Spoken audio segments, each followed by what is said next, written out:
Yawwa ga 1500 na kara maka. Kenan ma ku ga direban kenan ya zo. Ka san da yake idan ina free ya kamata in zo in dauke ta in kai ta gida da kai. Kowane ne inda yana da kyawawan halaye kuma zai iya. Wallahi manta nake da wannan. Addu'ar mai kuɗi kullun nake mata domin inda za ta huta ni ma in je in huta nake yi. To amma ba kya ganin irin wahalhalun da yaron nan yake menene baya mata? Me yasa ba kya jin kunyar faɗan kowace irin magana? Kunya? Ku kuka santa. Shi yasa har take wahalar da ku. Ba ni da wata alaka tsakanina da kai. Ashe bin umarnin mahaifina zai iya zama laifi a gare ki? Kullum in kika fita daga gida kina zaune a waje daya sai wata ya dauki naira 25,000 a baki. Babu irin samarin da baki ba amma kafin su Nafisa kin kore su. Kwaya ɗayan ma da kika rike yanzu gashi nan ya gama da ke ya gudu ya barki babu abin da kika tsinana. Taba kwana a daren. Kuma kamar ya gama da ni umma. Shirya yau a can hakin kwana. Kawai an je an bai yarinya tana ta wahala a airport. Happy 50th birthday bro. Allah ya karo shekaru masu albarka. Allahumma amin.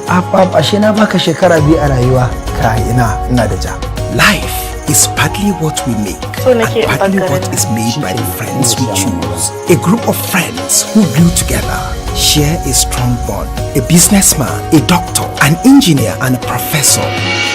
Meshada Global Resources Limited presents Tsakaninmu.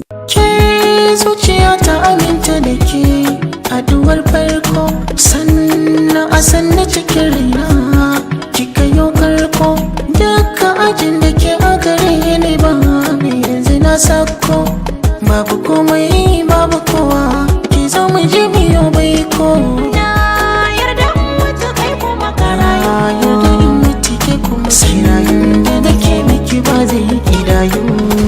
Wallahi duk abin da zaki yi kyale ki zan iya kyale ki amma baki isa ki rena min iyaye ina ji ina gani ba. Ya za ka yanke hukunci cikin fushi? Ni ba zan iya zama baiwar ka ba. Ban ce ki zama baiwa ta ba.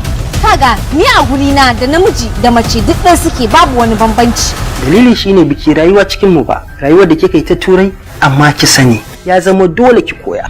Da ni kaina ban san irin wannan abun ba da na fita waje kaina ya bude yadda namiji zai fita ya je harkokinsa haka mace kamata ta fita ta yi harkokinta because akwai equality a rayuwa. Amma gaskiya ne ba haka na taso na ga ana yi a gidanmu. Will you shut up?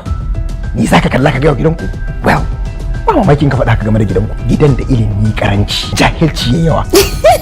Ka ci mutunci na gaban yarka wanda a tunanin ku in mutum bai boko ba Allah ba zai masa arziki ba. Ka gaya mun kafi ni arziki, ka gaya mun kafi ni sutura, ka gaya mun kafi ni zaman lafiya. Me a ciki? London din dan an yi magana ƙarya ku kurewa London. A gidana fa kuke sauka. Ni fa so yake mai da ni mallakin sa. To da mallakin wace ce? Then who are you to say that? What you are saying is bullshit.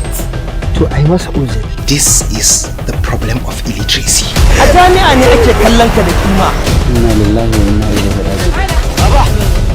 Inna lillahi wa inna ilaihi. Idan ba mu ga wannan ba Tsakaninmu, written by Yakubu M. Kumo, produced by the King of Box Office, Abubakar Bashir Mai Shadda, and directed by the King of Kannywood, Ali Nuhu. I am a respected professor of economics.